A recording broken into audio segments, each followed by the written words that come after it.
اوس په افغانستان کې سرتاسري امن ده، هیڅوک له افغانستان نه د سیاسي مشکلاتو له امله او یا د سیاسي مخالفت له امله نه وځي. که څوک له افغانستان نه وځي کډوال کېږي هغه یوازې اقتصادي مهاجر دي. لکه تاسو چې پوهېږئ د درېیمې نړۍ هېوادونه همدا ستونزه لري، دا د ټولو مشترکه ده. په افغانستان کې له هیچا نه انتقام نه ده اخیستل سوی او نه انتقام اخیستل کېږي. د موږ د حکومت کابینه نوې ده او د هغې د اصلاحاتو د پراختیا سلسله روانه ده او د موږ حکومت ورځ په ورځ پرمختګ کوي او په ټولو برخو کې لاسته راوړنې لري.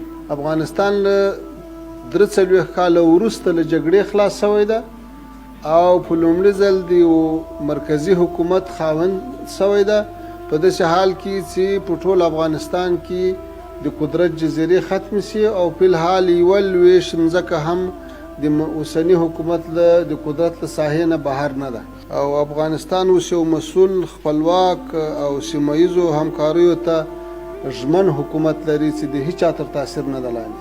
او زه فکر کوم چې دغه پرمختګونه د ټولې سیمې په ګټه دي او دغه فرصتونه چې اوس ایجاد شوي دي له دې نه ټول ګټه واخلو. او زه خصوصا هیله مې دا ده چې له دې تاریخي فرصت نه موږ او تاسې د وین وین ګټې په 1978 کې او بیا په 1990 کې چې کله کمونیستي کودتا وسوه او بیا روسانو په افغانستان یرغل وکړو، افغانستان خپل د سیاست هغه توازن له لاسه ورکړو او له هغه راسې ډېر مشکلات ولیدل.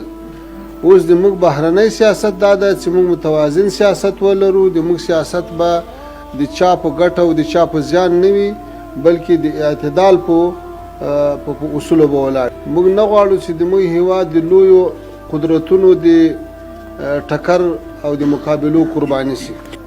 موږ باور لرو چې اقتصادي راکړه ورکړه او په اقتصاد کې همګرایي د موږ د سیمې د ثبات لپاره ډېر رول لري او هم د نړۍ په سطح یوه لویه ستونزه موجوده ده چې هغه د ځینو اصطلاحاتو یا د ځینو موضوعاتو پر رابطه باندې یو واحد تعبیر موجود نه ده.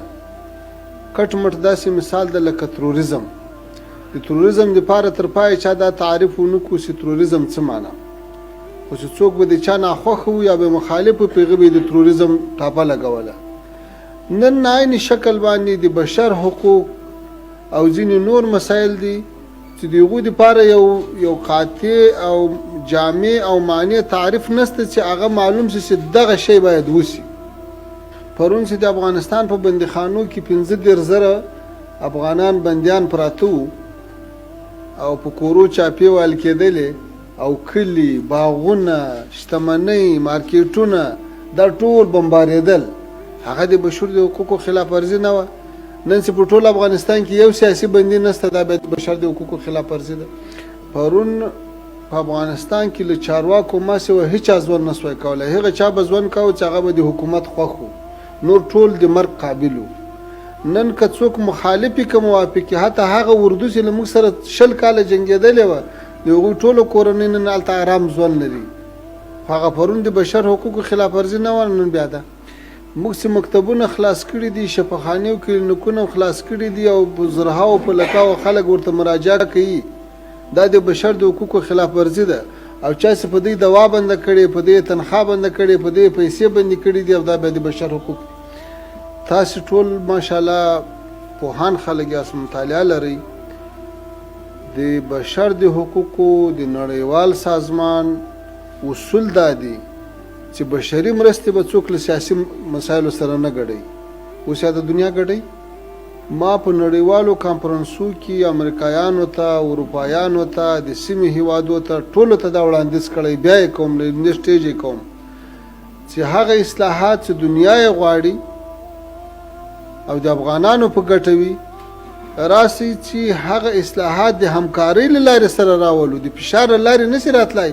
په افغانستان کې چې دا 20 کاله د فشار څومره اپشنونه وکارول شو چې څوک بیا هم کاروي، نو دا به داسې وي چې له خپلو تجربو نه به استفاده نشي کولی.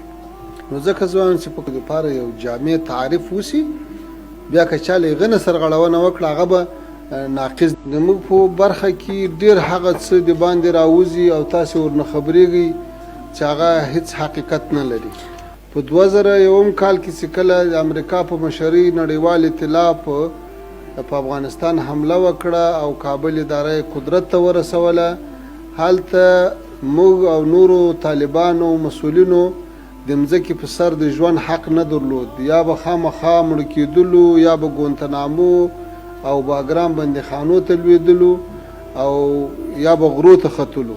خو اوس چې موږ قدرت ته رسېدلي یو، هغه کسان چې له موږ سره دغه چلن کاوه نن هماغه مجاهدین هغه طالبان د دوی په کورو باندې پیرې کوي او د دوی حفاظت کوي. خو بیا موږ ترورستان او دوی سپینې کوترې دي.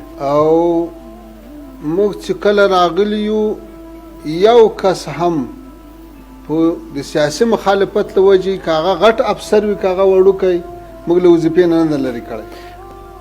د تیر حکومت 15 لکه مامورینو ته د اشرف غني په وخت کې چې معاش نه ورته اجرا سوی، هغه معاشونه موږ ورته اجرا کوو او اوس هم شروع کړي دي.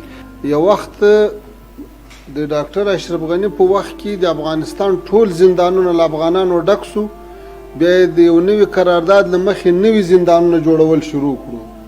نن موږ په ټول افغانستان کې یو سیاسي بندي هم نه لرو. موږ په ټول افغانستان کې یوه ښځه